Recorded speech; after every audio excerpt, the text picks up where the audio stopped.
चाहनुहुने मान्य सदस्यहरूको लागि 1 मिनेटको समय निर्धारण गरिएको छ। सर्वप्रथम मान्य सदस्य श्री ठाकुर प्रसाद गैरे।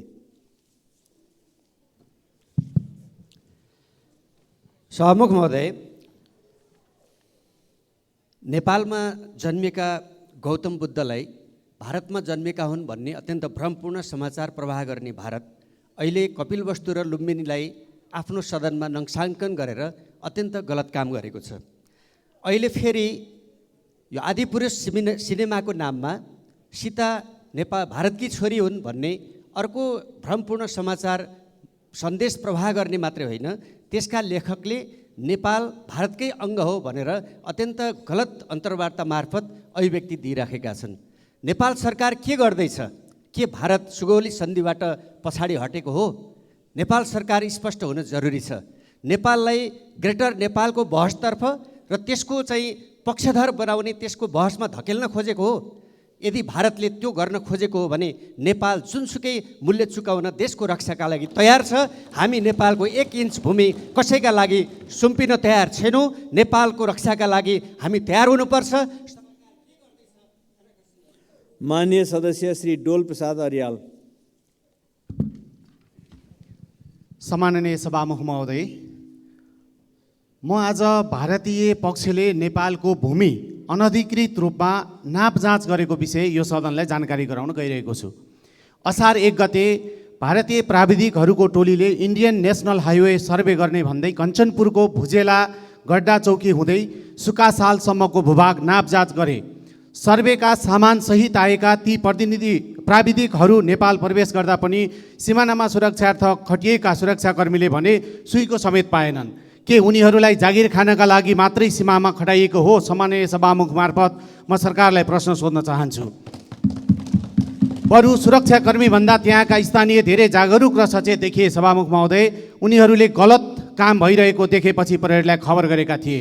नेपाली पक्षसँग समन्वय नै नगरी एकतर्फी रूपमा धमाधम नाप जाँच गर्नुलाई सामान्य र स्वाभाविक मान्न सकिँदैन। सभामुख महोदय, त्यसैले यसको सत्य तथ्य छानबिनका लागि म सम्माननीय सभामुख मार्फत गृह मन्त्रालयको ध्यानाकर्षण गराउन चाहन्छु। धन्यवाद। माननीय सदस्य श्री तारा लामा तामाङ।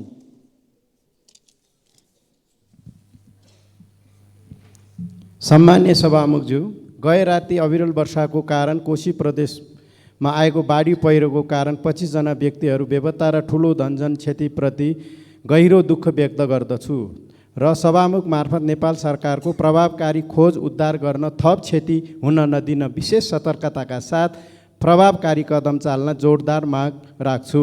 साथै देशभरका सामुदायिक विद्यालयहरूका कर्मचारीहरूको यथोचित माग बारे सरकारको नीति तथा कार्यक्रममा सम्बोधन गर्ने भने पनि अब 80-81 को बजेटले सम्बोधन नगरेकोले उहाँहरूको मागलाई तुरुन्त सम्बोधन गर्न जोडदार माग राख्छु र कञ्चनपुर जिल्लाको बेलनाडी, लालजाडी, बेलौरी पुनर्वास क्षेत्रमा अघोषित लोड सेडिङ र विद्युत आएको बेला पनि पावर डिमको कारण यस्तो तराईको गर्मी र रोपाइको बेला सो क्षेत्रको जनताहरूले ठुलो शास्ति बेहोर्नु परेकोले सो समस्यालाई छिटोभन्दा छिटो समाधानको लागि सभामुख मार्फत सम्बन्धित निकायसँग जोडदार माग राख्छु। धन्यवाद।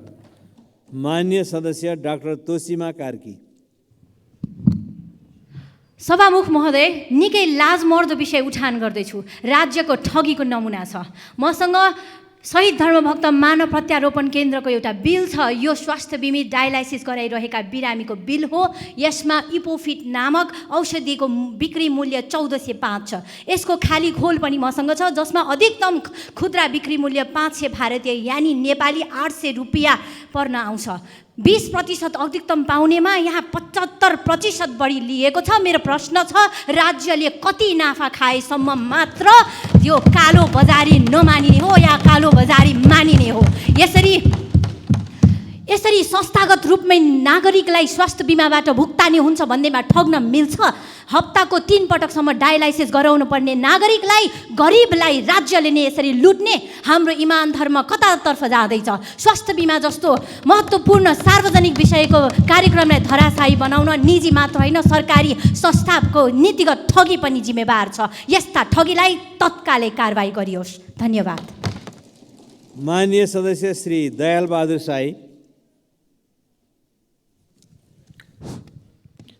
सभामुख महोदय, कोशी प्रदेशमा जो धनजनको क्षति भइरहेको छ, हामीले त्यस्तै प्रकृतिका सुदूरपश्चिमका विशेष गरी बाजुरामा 111 घरधुरी, तीमध्ये करिब करिब 90वटा घरधुरी दलित परिवार छन्, जो गत असोज 19 गतेदेखि 23 गतेसम्मको अविरल बाढीले गर्दा अर्काको घरमा बस्न बाध्य छन्। सङ्घको बजेटले पनि र प्रदेशको बजेटले पनि तिनीहरूलाई छोएको छैन सभामुख महोदय। त्यसैले यी 100 घरधुरीहरू घर बनाउन रौतडमा जसरी चाहिँ राज्यले एकैपटक त्यहाँको एउटा हुरी पीडितलाई जसरी उद्धार गरेको थियो, त्यो सूचीमा राख्न मैले गृह मन्त्रालयमा पनि यो सूची बुझाएको छु। त्यसपछि यो माइतीघर मण्डला सहकारी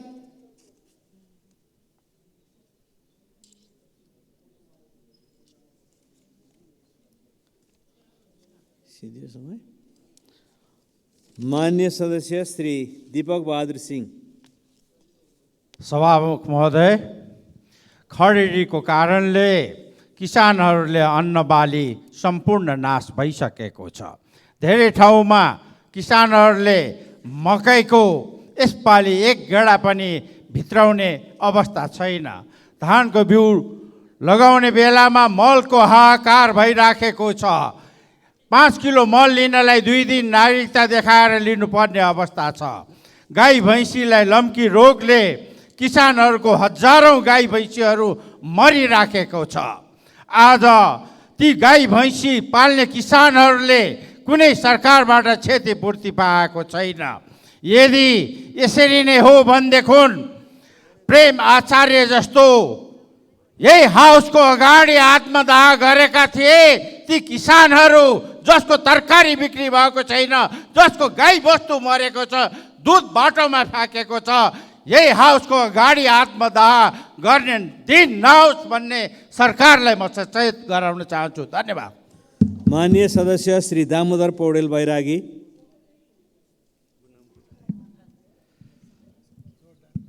सम्मान्य सभामुख महोदय, शिक्षा ऐनको 8औं संशोधन 73ले शिक्षालाई आधारभूत र माध्यमिक तहमा छुट्याएको छ। तर यो शिक्षा सेवा आयोगले अहिले पनि 3 तह भनेर चाहिँ भनिरहेको छ। यो कुरा कहिले अन्त्य हुने हो? त्यसै गरी शिक्षा सेवा नियमावली अहिलेसम्म आएको छैन। अहिले पनि 50,000 दरबन्दी कम छ। देशभर 27,812 सामुदायिक विद्यालय छन्। तीमध्ये 422 विद्यालयलाई मात्रै नमुना विद्यालय घोषणा गरिएको छ, जसका कारणले अरू विद्यालयहरूलाई नमुना विद्यालय घोषणा गर्नको लागि अप्ठ्यारो परेको छ र त्यहाँ अपेक्षित उपलब्धि हुन सकेको छैन। शिक्षक र कर्मचारीहरूलाई प्रतिस्पर्धी र पारदर्शी बनाउनका लागि कम्तीमा पनि दरबन्दी सिर्जना गर्दा 10सम्म पढाइ हुने माध्यमिक विद्यालयमा 4वटा र 1वटा लेखापालको व्यवस्था गरियोस् र 1जना कार्यालय सहयोगको व्यवस्था गरियोस्। माननीय सदस्य श्री दिलेन्द्र प्रसाद बडु। सम्माननीय सभामुख महोदय, केही दिन यता सामुदायिक विद्यालय कर्मचारीहरूको जारी आन्दोलनतर्फ म नेपाल सरकारको पुनः ध्यान आकर्षण गराउन चाहन्छु। यो आन्दोलन कर्मचारीहरूको पहिलो होइन र रहरको विषय पनि होइन, एउटा बाध्यात्मक परिस्थितिमा पुर्याएको अवस्था हो। पछिल्लो पटक शिक्षा मन्त्रालयसित प्रत्येक विद्यालयमा एउटा कार्यालय सहयोगी र प्रत्येक माविमा एउटा थप खरदार सरहको लेखापालको दरबन्दी दिने र न्यूनतम पारिश्रमिक दिने सहमति भएको छ र यसपटक पनि नीति र कार्यक्रममा यो विषयलाई सम्बोधन गरिएको छ, तर बजेट बनाउँदा बिर्सिएको अवस्था हो। त्यसकारणले यो आन्दोलनलाई प्रहरी दमन गरेर वा जागिर नै खाइदिन्छु भन्ने तानाशाही प्रवृत्ति र यो मानसिकताबाट समाधान होइन, बरु यसको वार्ताबाट र उचित बजेट व्यवस्थापनबाट यसको सम्बोधन गरिनुपर्दछ र यसको सँगसँगै शिक्षा क्षेत्रमा यी र यस्तै अन्य समस्याहरूको समाधानका लागि प्रस्तावित सङ्घीय शिक्षा ऐन संसदमा आउन किन ढिला भइरहेको छ? अविलम्ब यो मान्य सदस्य श्री दुर्गा राई।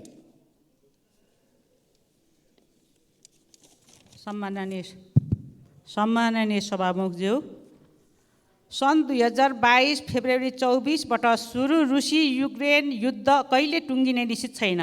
15 महिना लामो युद्धमा रुसतर्फ सैनिक र युक्रेनतर्फ सैनिक तथा गैर सैनिक गरी झन्डै 60,000 बढीको निधन भइसकेको कुरा अन्तर्राष्ट्रिय समाचार संस्थाहरूले उल्लेख गरेका छन्। यसबाहेक गैर सरकारी 15,000 बढीको ज्यान गएको छ। राष्ट्रसङ्घको युक्रेनमाथि आक्रमण रोक्न र आफ्ना सैनिक फिर्ता गर्न रुससँग माग गर्दै प्रस्ताव पारित गरेको छ। यसमा नेपाल सहित 141 युक्रेनको पक्षमा मत दिएको छ। प्रसङ्ग समाचार र सामाजिक संस्थाहरूबाट नेपाली युवाहरू युक्रेनी र रुसी सेनामा भर्ती भई कार्यरत रहेको कुरा समाचारहरू आइरहेका छन्। त्यो सत्य हो भने एकातिर नेपालले युक्रेनको पक्षमा मत दिने, अर्कोतर्फ रुसी सेना नेपाली युवाहरू रुसी सेनामा भाडाको सिपाहीको रूपमा काम गरिरहेको समाचार आउनु वास्तविकता के हो? सरकारसँग माग गर्दछु हतारमा मत दिने। फेरि अहिले वास्तव मान्य सदस्य श्री दीपा शर्मा।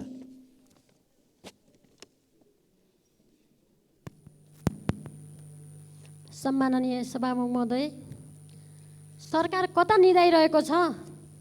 म सरकारलाई उठ्न जोरदार माग गर्दछु। पूर्वमा बाढी पीडित त्यत्रो धनजनको क्षति भइसकेपछि सदनमा कुरा उठाउनु पर्ने, पश्चिम नेपाल लगायतका पश्चिमका जिल्लामा गर्मीले आम नागरिक तडपिनु पर्ने, के सरकारलाई त्यो घाम पानी केही थाहा छैन? सरकार छिटो उठोस् भन्न चाहन्छु। बाँकेमा गए 2-3 महिनादेखि विद्युत आपूर्ति अवरुद्ध भएर आम नागरिकले निकै दुःख बेहोर्नु परेको छ। त्यहाँका कल कारखानाहरू बन्द हुन थालेका छन्। विगत केही दिनदेखि विद्यार्थीहरूका लागि विद्यालय बन्द गरिएको छ, जान नसक्ने अवस्था भएर। यस्तो अवस्थामा पनि सरकार खोजेर भेटिँदैन। यो सरकार कसका लागि बनेको हो? त्यसकारण म बाँकेको तर्फबाट यो समस्या समाधान गर्नका लागि नेपालमा रहेको पुरानो सिस्टमलाई नयाँ रूपमा रूपान्तरण गर्न, कर्मचारीको अभावले गर्दा त्यहाँ चाहिँ काम हुन सकेको छैन, त्यसको पदपूर्ति गर्न। मान्य सदस्य श्री धनबहादुर बुढा।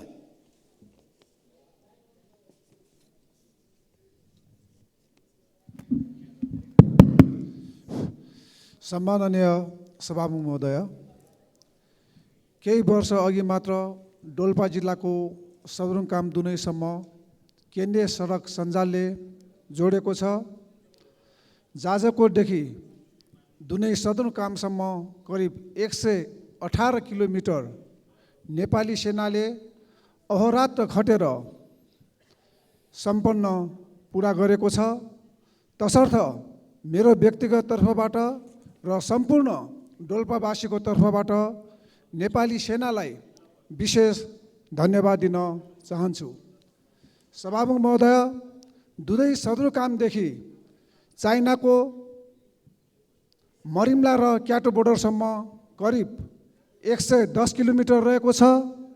त्यहाँ अहिले ट्र्याक्टर र केही मोटरसाइकलहरू सञ्चालनमा आएको छ।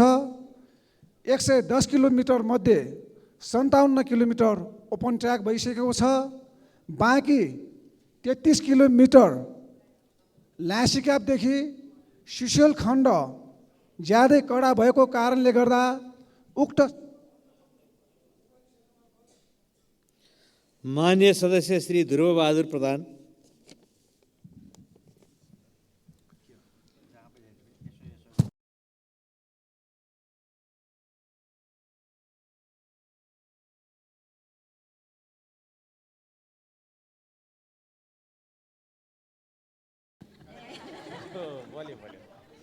सम्मान्य सभामुख महोदय, नवलपरासी पश्चिम क्षेत्र नम्बर 2 सरकारलाई अत्यधिक राजस्व बुझाउने क्षेत्र हो।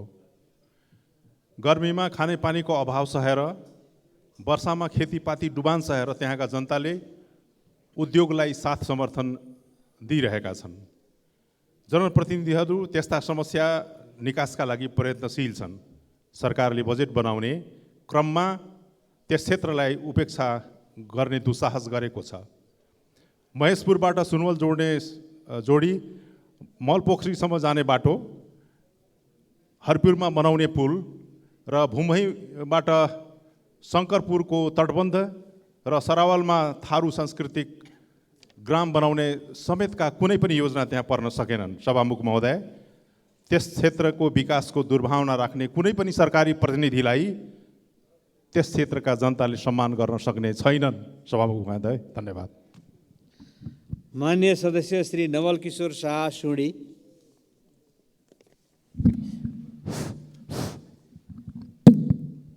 सम्मान्य सभापति महोदय, हाम्रा संसदका धेरै सदस्यज्यूहरू नागरिकताको सम्बन्धमा ध्यान आकर्षण गराइसक्नु भएको छ।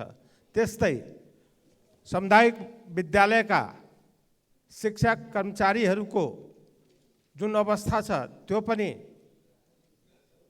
हाम्रा सांसदज्यूहरूले भनिसक्नु भएको छ।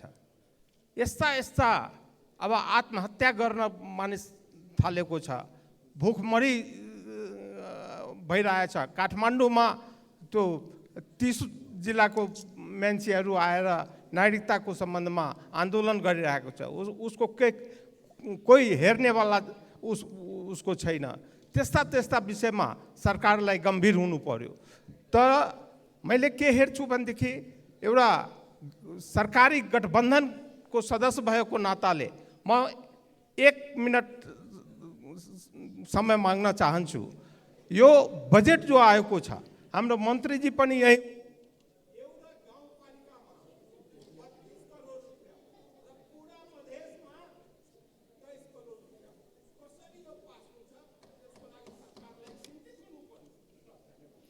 मान्य सदस्य श्री नारायण प्रसाद आचार्य।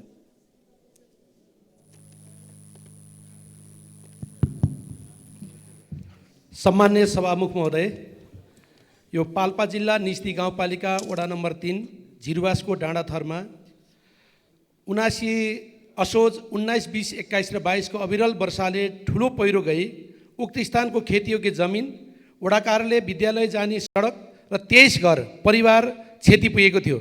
स्थानीय तह, जिल्ला प्रशासन मार्फत प्रदेश सरकार र गृह मन्त्रालयमा भूगर्भविदको प्रतिवेदनसहित पेश भएको उक्त प्रतिवेदन उक्त स्थानबाट बस्ती स्थानान्तरण गर्नुपर्ने, तत्काल व्यवस्थापन गर्ने, राहत उपलब्ध गराउनु पर्ने भन्ने विषय पटक पटक ध्यानाकर्षण भएको छ, तर पनि कार्यान्वयन भएको छैन। सभामुख मार्फत नेपाल सरकारको ध्यानाकर्षण गराउन चाहन्छु। अहिले सुक्खा मौसमका कारणले हामीले धेरै पाल्पा जिल्ला लगायत नेपालका सबै स्थानहरूमा हाम्रो शुद्ध पिउने पानीको ज्यादै कठिन भएको छ। यसतर्फ शुद्ध पिउने पानीको प्रबन्ध गर्नको निमित्त नेपाल सरकारको ध्यानाकर्षण गर्न चाहन्छु। यो छिटोभन्दा छिटो यो खानेपानीको अवस्था ज्यादै जटिल भएको, पानीले धेरै टाढादेखि 2 घण्टा 3 घण्टादेखि बोकेर। मान्य सदस्य श्री नागिना यादव। सम्माननीय सभामुख महोदय, 11 लाख नागरिकले नागरिकताको कारण सामान्य जीवन पनि जिउन पाएका छैनन्। त्यसकारण विभिन्न जिल्लाबाट आज तेस्रो दिन भएको छ आमरण अनसनमा युवाहरू माइतीघर मण्डलामा बस्नु भएको छ। सभामुख महोदय, त्यो नागरिकताको एकदमै महत्त्व छ। यो नागरिकता संवेदनशील, देशको समता, अखण्डता, राष्ट्रियतासँग सवाल राख्दछ। एउटा नागरिकको अस्तित्व, पहिचान र जीवन मृत्युसँग यसले सम्बन्ध राख्दछ।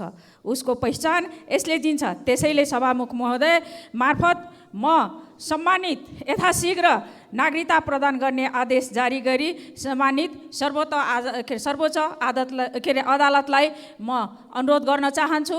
अर्को कुरा सभामुख महोदय, संसारमा अन्य चिजको भ्यालु हुँदैन, तर उसले आफ्नो देशको नागरिकलाई महत्त्वपूर्ण भ्यालुएबल वस्तुमा चिजमा राख्दछ। तर यो नेपाल कस्तो। मान्य सदस्य श्री नारायणी शर्मा।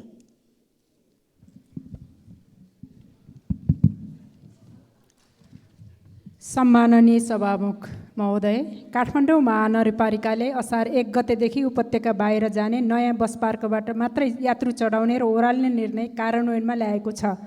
हेर्दा या सुन्दा निर्णय राम्रो लाग्छ, तर पर्याप्त तयारी बिना यो निर्णय लागू हुँदा कार्यान्वयनमा जटिलता थपिएको छ। कतिपय यातायात व्यवसायी र जनस्तरबाट असन्तुष्टिको स्वर सुनिन थालेको छ। हुन पनि उपत्यकाको अस्तव्यस्त यातायातका कारण एक ठाउँबाट अर्को ठाउँमा जान घन्टौँ लाग्छ र चर्को जाम हुन्छ। तर महानगरपालिकाको यदि निर्णयले कलङ्कीबाट यदि कोही कलङ्की बस्छ र दाङ जानुपर्छ भने कलङ्की होइन, शास्ति बेहोर्न बस पार्क गएर बस चढ्नुपर्छ, फर्किँदा कलङ्की झर्न पाइँदैन, सिधै बस पार्क जानुपर्छ। यो निर्णय झन्झटिलो छ र यसलाई कार्यान्वयनमा लैजाने हो भने सार्वजनिक यातायातमा सुधार गरिनुपर्छ। सीमित बस स्टप लागू गरिनुपर्छ। पर्याप्त तयारी नगरी हचुवाको भरमा अमुक निजी कम्पनीलाई बस पार्क जिम्मा दिने र असन्तुष्ट बढाउने यस कार्यको सभामुख मार्फत सम्बन्धित निकायलाई ध्यान। मान्य सदस्य श्री निशा डाँगी। सम्माननीय सभामुख महोदय, जातीय विभेदमा पिल्चिएका नागरिकहरूका लागि नागरिकतामा थर परिवर्तन गर्ने प्रावधान सरकारले ल्यायो र धेरै नागरिकहरूले आफ्नो थर समेत परिवर्तन गर्नुभयो। परिवर्तित थरको नागरिकता बोकेर शैक्षिक प्रमाणपत्रमा थर सच्याउन परीक्षा नियन्त्रण कार्यालय सानो ठिमीमा पुग्दा उनीहरूको प्रमाणपत्रमा थर सच्चिँदैन। नागरिकतामा थर सच्चिने तर प्रमाणपत्रमा थर नसच्चिने, यो कस्तो प्रकारको नियम हो सभामुख महोदय? सानो टिभीमा दैनिक आफ्नो प्रमाणपत्रमा थर लगायतको त्रुटि सच्याउनेको लामो लाइन लागिरहेको हुन्छ। सम्बन्ध विच्छेदपछि महिलाहरूले जन्मघरतर्फको थर राखेर नागरिकता लिन पाउँछिन्, तर सभामुख महोदय शैक्षिक प्रमाणपत्रमा श्रीमानको थर हटाउन मिल्दैन किन? त्यस्तै सडक बालबालिका, बाल सुधार गृहमा हुर्किएका बालबालिका र ट्रान्सजेन्डरहरूको पनि नाम थर परिवर्तन हुन सकिरहेको छैन। नाम, उमेर र जात सच्याउने नियम 2017 संशोधन नहुँदा यस्ता कैयौँ नागरिकहरू पीडित भइरहेका छन्। त्यसैले सभामुख मार्फत अविलम्ब यो समस्याको समाधानका लागि गृह र शिक्षा मन्त्रालयको ध्यानाकर्षण गराउन चाहन्छु। धन्यवाद। मान्य सदस्य श्री पुष्पबहादुर शाह।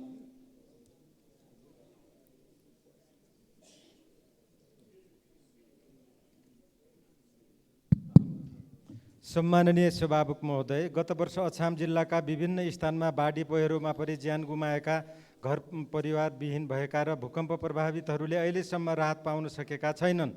क्षतिग्रस्त सरकारी तथा निजी भौतिक संरचनाको निर्माण पुनर्निर्माण हुन सकेको छैन। सरकारले तत्काल सम्बोधन गरोस् भन्ने म भन्न चाहन्छु। र देशभरका हाल सामुदायिक विद्यालयमा कार्यरत कर्मचारीले विभिन्न सेवा सुविधा र स्थायित्वको माग राख्दै आन्दोलनरत छन्। उहाँहरूले उठाएका मागलाई राज्यले शीघ्र सम्बोधन गरोस् र साथै सरकारले अतिरिक्त हुलाक खारेज गर्ने निर्णय गरेको छ। लामो समयसम्म न्यूनतम सेवा सुविधामा कार्यरत कर्मचारीहरूले गरेको योगदान तथा सेवाको सरकारले उचित मूल्याङ्कन गरी यथोचित व्यवस्था मिलाउन सभामुखज्यू मार्फत म सरकारको ध्यान आकर्षण गराउन चाहन्छु। धन्यवाद। जय नेपाल। मान्य सदस्य श्री पूर्णबहादुर घरती मगर। सम्मान्य सभामुख महोदय, प्रत्येक वर्ष जेठ र असार महिनामा छिमेकी जिल्ला डोल्पा र रुकुम पूर्वको सीमा क्षेत्रमा ठुलो मानव उपस्थिति हुन्छ, बाक्लो उपस्थिति हुन्छ।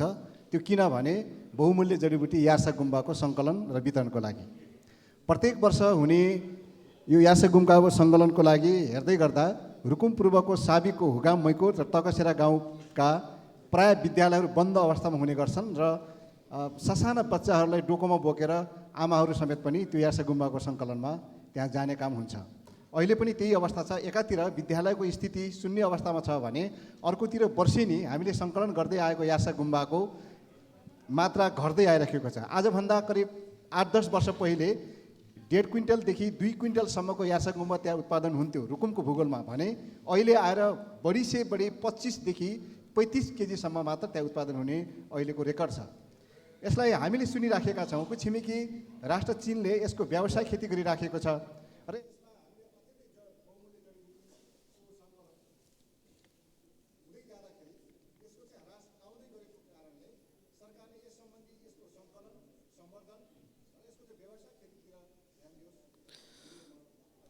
मान्य सदस्य श्री प्रतिमा गौतम।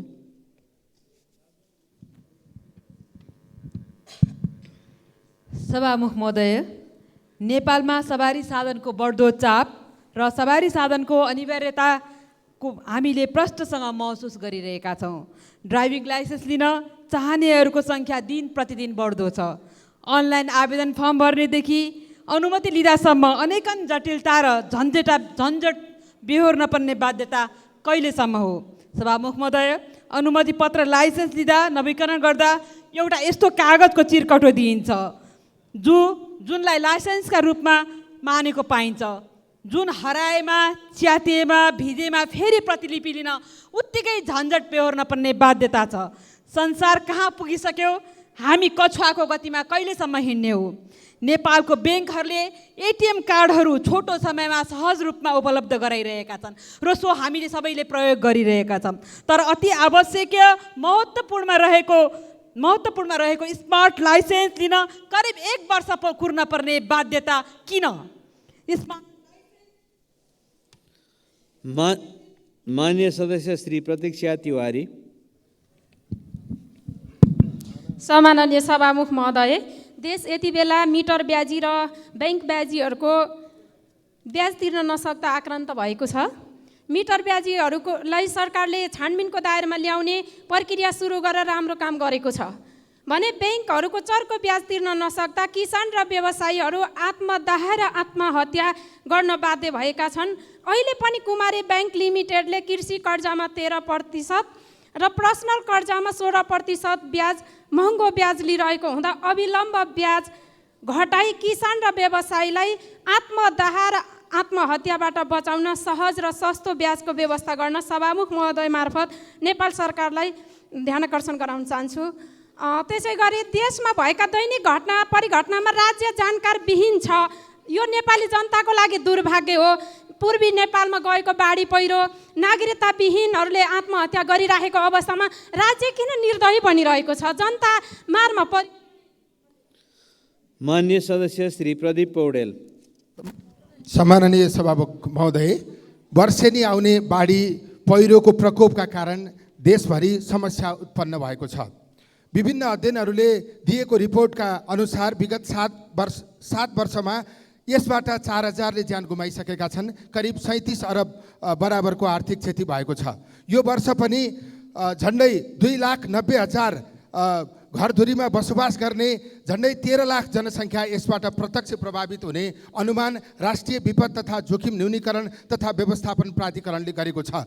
यस्तो तथ्याङ्क सार्वजनिक हुँदाहुँदै पनि सरकारले पूर्व तयारीका निम्ति कुनै काम गरेको छैन। म सरकारलाई निम्नलिखित कार्यहरू अविलम्ब सुरु गर्नका निम्ति अनुरोध गर्न चाहन्छु। पूर्व सूचना प्रणाली जडानको दायरा बढाउने, सूचना प्रवाहलाई प्रभावकारी र विश्वासिलो बनाउने, खोज तथा उद्धार कार्यका लागि संस्थागत क्षमता बढाउने, विपद न्यूनीकरणका लागि सार्वजनिक र निजी क्षेत्रसँग सहकार्य गर्ने, बिमा तथा सामाजिक सुरक्षाका कार्यहरूको दायरा बढाउने। धन्यवाद। माननीय सदस्य श्री प्रभु शाह। सम्मानीय सभामुख महोदय, बारा पर्सा र उतहटलाई जोड्ने गण्डक नहरको सडक अन्तर्गत पर्ने बङ्गरी र दुधौरा खोलाको पुल भत्केर अहिले आवाजावत बन्द हुने अवस्था सृजना भएको छ।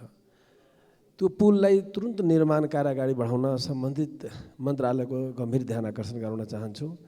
रौतहटको एउटा खोलामा निर्माण पुरा नहुँदै भुक्तानी पुरा भएको अवस्था छ। केही दिन अगाडि हामी त्यो पुलको निरीक्षण गर्न जाँदा यो रहस्य बाहिर आयो। जिल्ला विकास समितिबाट ठेक्का भएर मलाही पेटभडवा जोड्ने अडुवा खोलाको पुल झन्डै 2017 सालमा ठेक्का भएको पुल अधुरै झन्डै 25% जति काम अझ बाँकी नै छ। तर जिल्ला विकासबाट पुरा पेमेन्ट भएको हामी थाहा पायौँ। त्यति मात्र होइन सभामुखज्यू, त्यसका धरौटी पनि ठेकेदारले फिर्ता लिइसकेको स्थिति छ। अब त्यो पुललाई तुरन्त अगाडि बढाउन र खास गरेर रातलाई दिन बनाउने ती सम्बन्धित अधिकारीहरू र निकायका भ्रष्ट व्यक्तिहरूलाई कारवाही गर्न गम्भीर माग गर्दछु। धन्यवाद। मान्य सदस्य श्री प्रभु हजारा दुसाद। सम्मान्य सभामुख महोदय, तराई अहिले तापक्रमले गर्दा एकदम जलिरहेको छ र जति पनि त्यहाँ खानेपानीका धाराहरू थिए सबै सुकेका छन् र सरकारले वास्तवमा यो माननीयहरूले उठाइदिएर मात्र हुँदैन, पहिले नै सरकारले सचेत भएर त्यस्ता विपत्तिहरू आउँदाखेरि सचेत भएर सरकारले व्यवस्था गर्नुपर्ने ठाउँहरूमा खानेपानीको अहिले हाहाकार भइरहेको छ। त्यसरी नै एक प्रदेश एक नम्बर पर कोशी प्रदेशमा अहिले आएको विपत्तिमा पनि सरकारले आएर आज यहाँ बोल्नुपर्ने ठाउँमा मान्यजीहरूले बोल्नुपर्ने अवस्थाहरू छ। त्यस कारण म त्यहाँ अहिले दुःखद घटनाप्रति म आफ्नो दुःख व्यक्त गर्न चाहन्छु। सँगै पर्सा जिल्लाका 7वटा पालिकाहरू सिँचाइविहीन छ। गण्डक नहरले पनि छोइदैन, सुनकोशी कमला डाइभर्सन बन्न गइरहेछ त्यसले पनि छोइदैन। त्यसबाट 7वटा पालिकाहरूको लागि सिँचाइको पटक पटक यहाँ आग्रह र मन्त्रालयहरूमा बजेटको माग गर्दा पनि त्यहाँ व्यवस्थाहरू भएको छैन। यथाचित व्यवस्था गर्नले म आग्रह गर्न चाहन्छु। धन्यवाद। माननीय सदस्य श्री प्रेमबहादुर महर्जन। सम्मान्य सभामुख महोदय, ललितपुरको पाटन दरबार स्क्वायर, मङ्गलबजारको कृष्ण मन्दिर, भीमसेन मन्दिर अगाडिदेखि कुम्बेश्वर जाने बाटो र मङ्गलबजार चोकदेखि तङ्गलसम्म जाने बाटो धल खनेर अस्तव्यस्त भएको लामो समय भइसक्यो। हिलोमा हिँड्ने बानी परेका नेपालीलाई त गाह्रो छ हिँड्न। विदेशी पर्यटकले के भन्यो होला? नेपाल सरकारलाई ध्यान आकर्षण गराउन चाहन्छु म भौतिक पूर्वाधार तथा यातायात मन्त्रीज्यू र संस्कृति पर्यटन तथा नागरिक उड्डयन मन्त्रीज्यूमा। हस्, धन्यवाद। माननीय सदस्य श्री प्रेम सुवाल। सभामुख महोदय मार्फत प्रधानमन्त्री र मन्त्रीजीहरूको ध्यान आकर्षण गराउन चाहन्छु।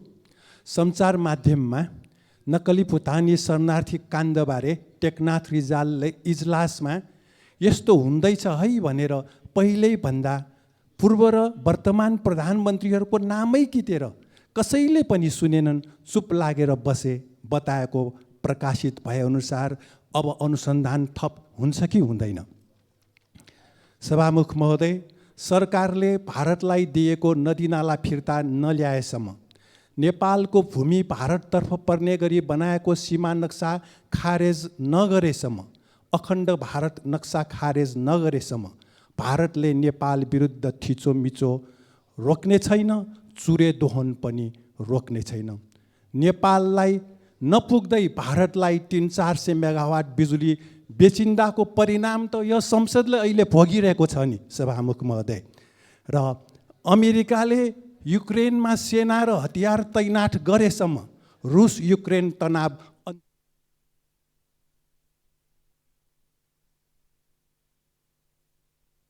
माननीय सदस्य श्री वासुदेव घिमिरे। महोदय, सम्मान्य सभामुख महोदय, नागरिकता समस्या समाधान गर्न सम्मान्य प्रधानमन्त्रीज्यू आफैले निर्धारण गरेको 6 महिने म्याद गुज्रेको छ। अब कहिलेसम्म वास्तविक नेपाली भएर पनि गैर नेपाली नागरिकको रूपमा बाँच्नुपर्ने हो?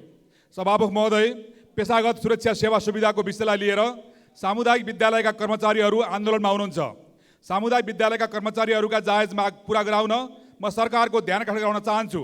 यसै गरी साबिक उच्च माविमा नियुक्त शिक्षकको सन्दर्भमा आवश्यक प्रक्रिया पुराई दरबन्दी मिलान गर्न सरकारसँग माग गर्दछु। साथै स्वास्थ्य मन्त्रालयबाट भएको लापरवाहीको कारणले दरबन्दी मिलान गरी कर्मचारी खटाउन नसक्दा 252वटा नगरपालिकाका करिब 10,000 स्वास्थ्य कर्मीहरूमध्ये कतिपयले 6 महिनासम्मको तलब सुविधा नपाएकोले तत्काल उक्त समस्या समाधान गरी तलब सुविधा उपलब्ध गराउन सभामुखज्यू मार्फत सरकारको ध्यान आकर्षण गराउन चाहन्छु। धन्यवाद। माननीय सदस्य श्री बिन्दवासिनी कंसाकार। सम्माननीय सभामुख महोदय, तेजाब आक्रमणका पीडित नागरिकहरूको निःशुल्क उपचारको लागि सरकारले 4वटा अस्पताल तोकेको छ।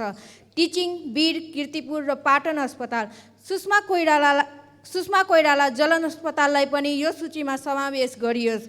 साथै तेजाब आक्रमण जस्तो जघन्य अपराध विरुद्धको बिल पुनः यो सदनमा पेश गरेर पास गरियोस् भनी माग गर्न चाहन्छु। ग्यासबाट हुने जलन पनि बढेको छ। ग्यास विक्रेताबाट सर्वसाधारणले ग्यास सिलिन्डर खरिद गर्दा भ्याट बिल दिनुपर्ने हो, तर यो भएको छैन। ग्यासको बिक्री गर्दा भ्याट बिल अनिवार्य गरियोस्। सम्माननीय सभामुख मार्फत सरकार, आयल निगम र ग्यास उद्योगको ध्यान आकर्षण गराउन चाहन्छु। धन्यवाद। माननीय सदस्य श्री विनिता कठायत।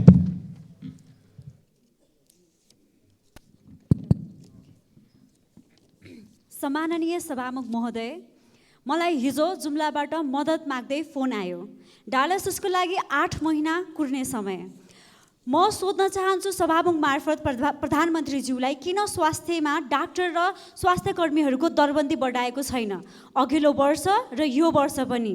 के तपाईँहरू आफूलाई अथवा आफ्नो परिवारलाई भन्नुहुन्छ कुरो 8 महिना डायलिसिसको लागि भनेर? म मेरो जुम्लाको ती 21 वर्षे बहिनीलाई के जवाफ दिउँ? मैले सबैको ध्यान आकर्षण गर्न चाहन्छु। विकराल छ स्वास्थ्यको अवस्था। चालु खर्चको नराम्रो भनेर भाष्य निर्माण गरिएको छ। डाक्टरहरूको दरबन्दी पनि त्यसैमा पर्छ। के यो नचाहिने फजुल खर्च हो? यसको जवाब दिनुपर्ने हुन्छ अर्थमन्त्रीज्यूले। धन्यवाद। मान्य सदस्यहरू, शून्य समयमा बोल्ने क्रम यही समाप्त हुन्छ।